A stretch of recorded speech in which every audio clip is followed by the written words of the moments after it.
Hello and welcome back to Farmstead MTG. So we have reached the top 8 of the Jumping Jesus tournament, and I think I just want to show you all the top 8 decks, so let's go through them together. Coming up at the first, we have a Michas, just call this a Michas line. These blue-white control decks, they can do a lot of things, so he has made some specific choices. They're all mixed together, so if you want to, you can make a deck list. And next we have Gaute. He's playing mono black, and yeah, this is an awesome classic black list. Pretty mid-range. You have the Hypnotic Spectre, Suchi and Jusam, and Sanger, yeah, all the good cards.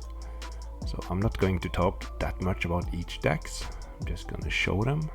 And here is in third place, this is Joachim, and he is playing in this video later, yeah, robot deck.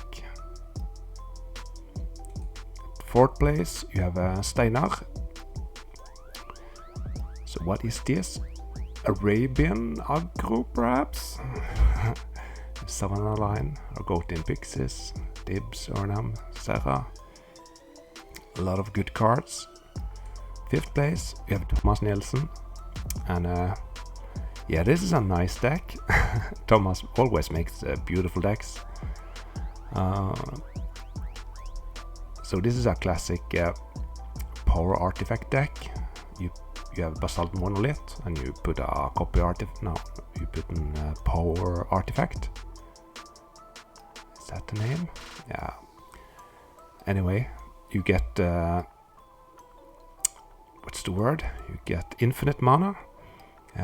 Normally you cast a fireball, but Thomas chose to gain infinite life instead with a, is it Alabaster Potion?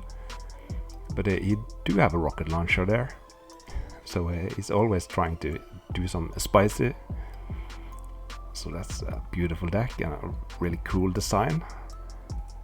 Sixth place, a Tropical Twister deck, and hey, and I'm the pilot. That's nice.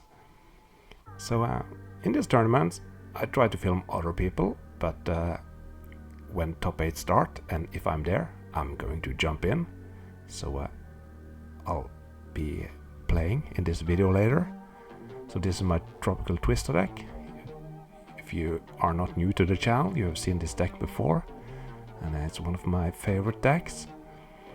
So I went 4-1 in the Swiss, so that's nice. At 7th place, it's Kjell. He is playing blue-white control. There isn't a sideboard here. This is like the triple S deck, the Savannah Lion, the Suchi and the Sad Angel. I think he also have some dibs in his sideboard, so we was joking about calling it a quadruple S. That's hard to pronounce when you're Norwegian. At 8th place we have Kenneth, mono black. Yeah, 4 mana bolts, dark ritual, some big robots. Yeah, this is perhaps it's more like a robot deck, just ramping out with dark rituals. You have Animate Dead and Oubliette to take care of permanents. Yeah, so that is the top 8. So let's take a look at today's decks.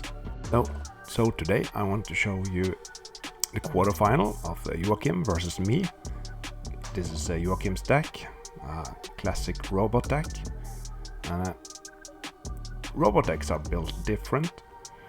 You have Sages and Abyss and Animate Dead and all that. So yeah, different choices. And here is my deck, the Tropical Twister deck. So as you can see in my sideboard, I've been thinking about the robot matchup, and You see I have 4 energy fluxes. Energy fluxes isn't that much used versus robot anymore, but since I have 4 maces, I can really stall the game down. And I also have 3 Argotian pixies I can put in, and perhaps in this matchup I can bring in Tranquility as well, just because he has Animate Dead and Copy Artifacts and Abyss and all that. So and Control Magic is also pretty good, so I have a lot of answers versus this robot deck. So let's see how it goes. Alright, game number 1. Me to the left.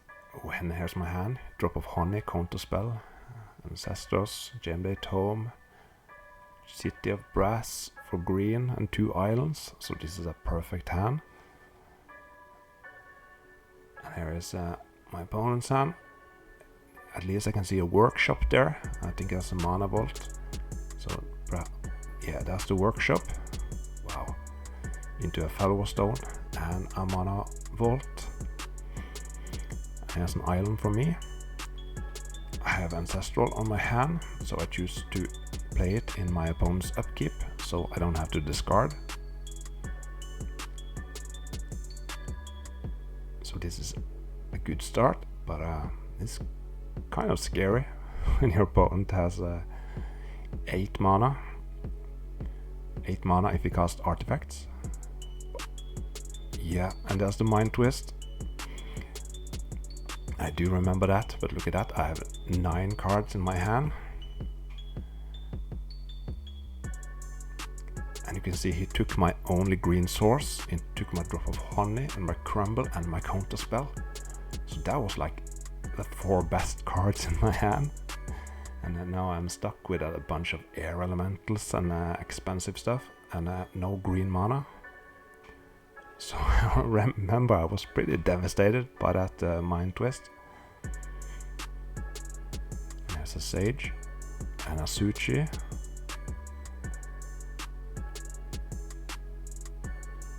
I have a Mace.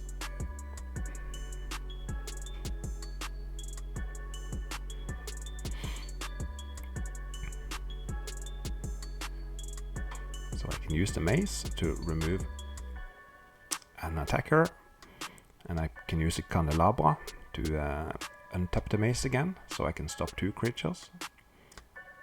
In Joachim's upkeep, he uses the Sage to take care of the mana vault, to sacrifice an artifact to draw a card. So that's a neat trick.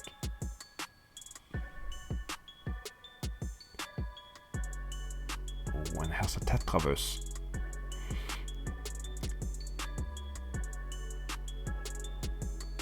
So in this setup, like the Tetravus was the worst card, because it can make more 1/1 flying creatures. So my Mace and my Drop of Honey isn't good against that. Yeah, you can see I have a Crumble and a Drop of Honey in my hand, but no green mana. And here's making a copy of the Tetravus and playing a Chaos Orb.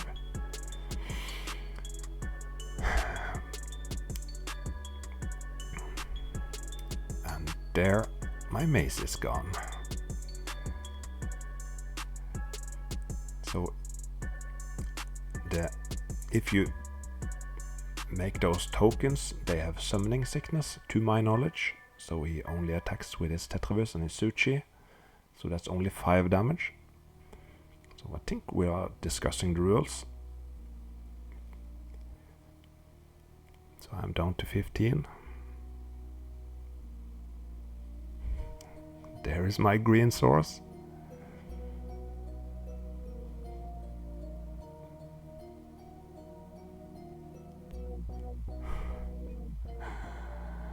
Yeah. And this is not where Drop of Honey is good. Okay, so he sacrificed Tetravus with his Sage. So that probably means he has Animate Dead or something. Yeah, there it is. So now I can make even more Tetravus tokens. He has 6 tokens now. He could go up to 9. And the first 3 tokens now they don't have summoning sickness. So I think that's an attack for 7.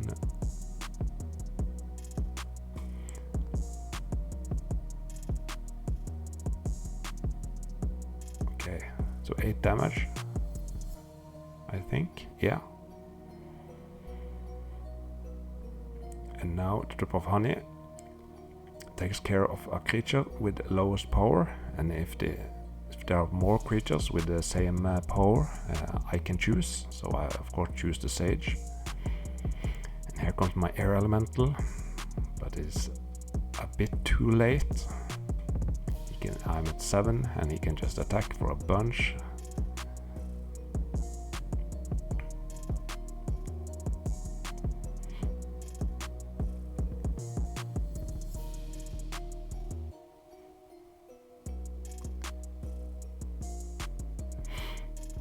And there it's over.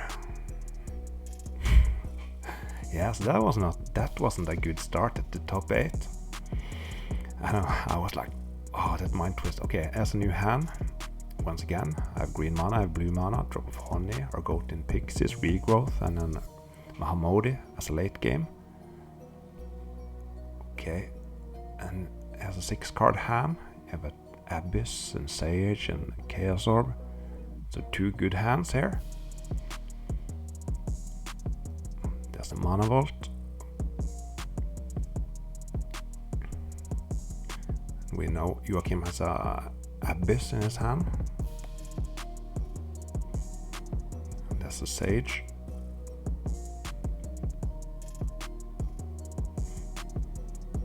I do have a drop of honey in my hand, but I want to see if he plays some more creatures.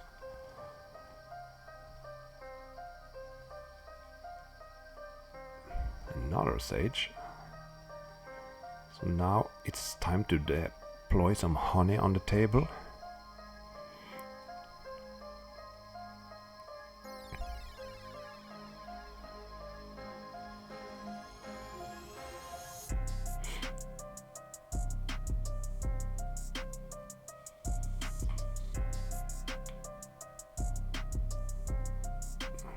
And here comes a Chaos Orb. And I cast a Mana Drain.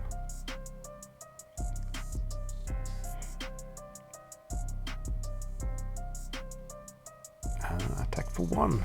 It's Sage beatdown. Okay, so I have 2 mana now in my first main phase. So in my upkeep, one of the sages is dying, but in response, you sacrifice an artifact and draw a card. I do have a Mahamoti Djinn in my hand, but there's a drop of honey on the table, so I can't play it.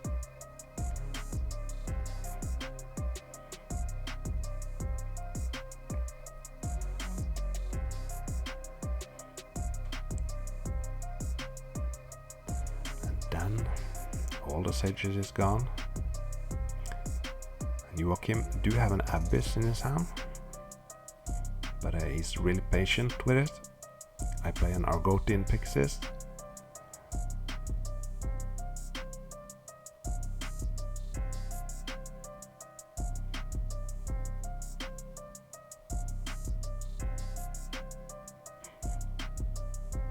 But I'm holding up double blue, so he's probably a bit afraid of counter spells.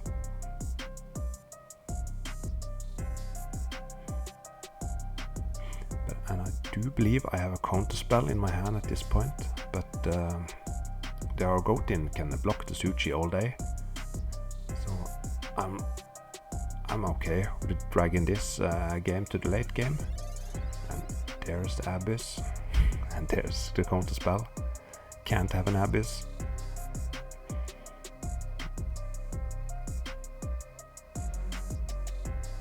Because I have a few big blue creatures and I need those to finish the game. And has a regrowth on a counter spell.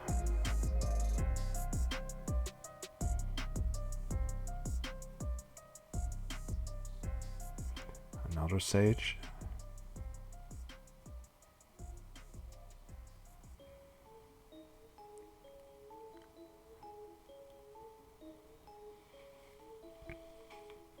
Oh wow, I'm using the mana drain.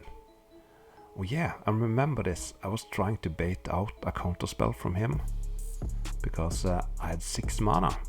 And here comes my Mahamori, the one I had in my opening hand. So I remember feeling really clever.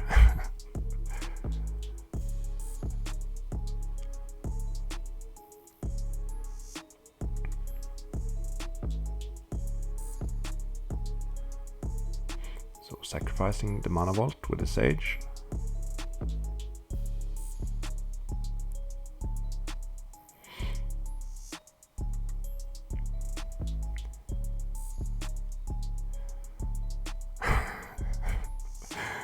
And there is the second Abyss. All that work trying to get out the counterspell and waiting, and yeah, that's a good top. That's a good top deck. So at least I can attack for 5 before it's over, and deploy some honey on the table.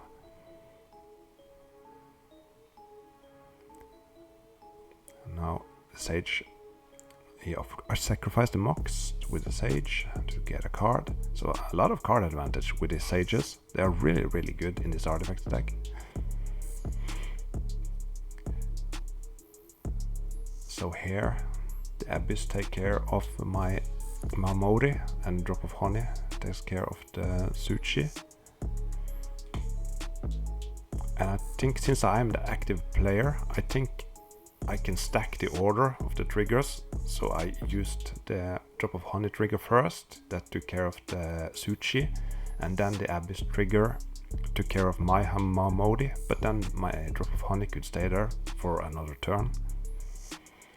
There's some factory battles. I have a Crumble, and I'm pumping my factory. And Joachim is down to 3, and he scoops. So it's 1-1, and there has been some mulligan here, I think, and here's my hand. I have mana, mace, Drop of Honey, Soul Ring, and an Air Elemental, and Tranquility. So another good hand. I'm lacking double blue, but and here's Joachim's hand. He's been mulligan to 5, but that's a really good 5-card hand. He can play a turn 1 Suchi and make a copy on the next turn. So a really good 5-card hand.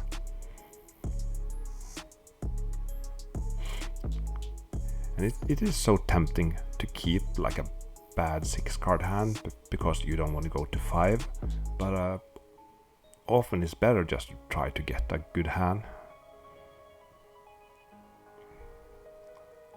That mana vault should be tapped.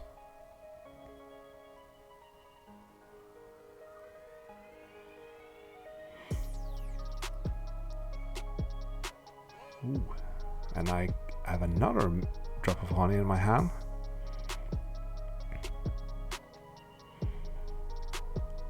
That's a Chaos Orb. Yeah, luckily for me I had a Drop of Honey in my hand, because 2 early Suchis could be a game against a lot of decks. And here's my Mace. All shields up. I'm still missing double blue, so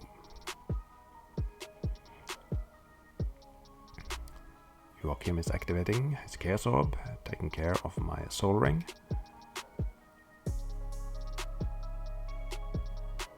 And there's my double blue. Now I feel safe again.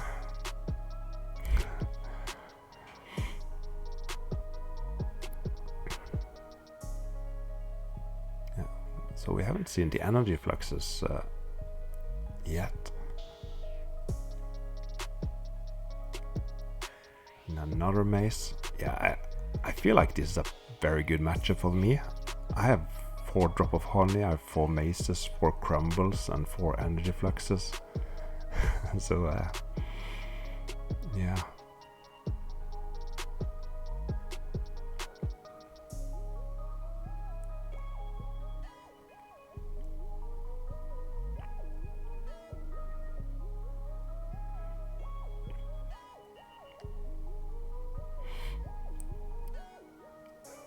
So now I can just let him deploy some creatures, and if I feel like it's too many or something, I can play a drop of honey.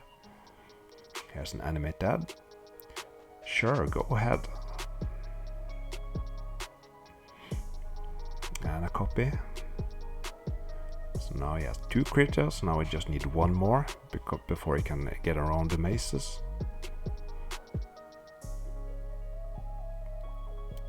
So now let's put some honey on the table. And there's a factory for me as well. So now I have some offense when the board is cleared. Another mana vault.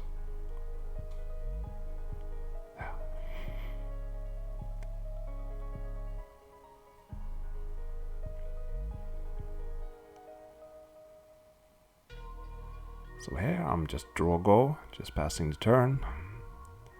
I just want to hit my land drops and get to the late game. Now I can start attacking, I think.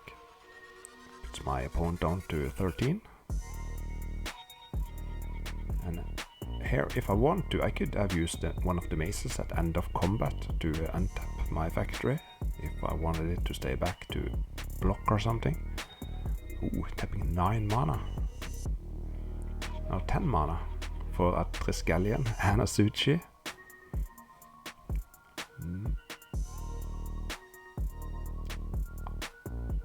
Okay, I counterspell the Triskelion and a crumble on the Suchi.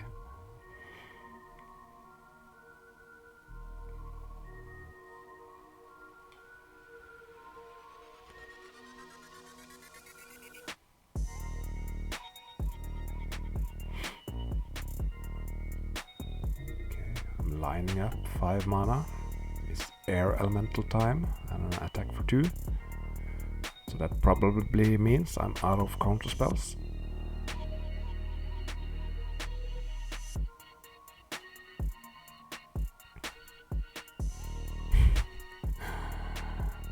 Oh, those mana vaults are a pretty bad top deck late game if you don't have any sages. And ancestral for me. No, everything is fine in my corner. And an attack for 6. You put him down to 8.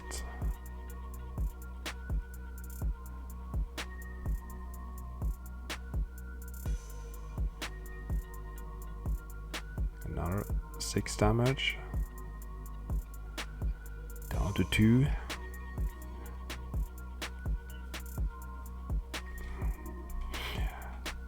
What's on the top? That's a factory, and it's not enough. GG. So I won 2-1. That was great. So now I'm in the semi-final, and of course I'm going to show my match next week. That is against my traveling buddy. So yeah. As always, you should like this video and subscribe if you haven't, and make a comment. I love to hear from you guys. So take care, have a nice day, and good summer.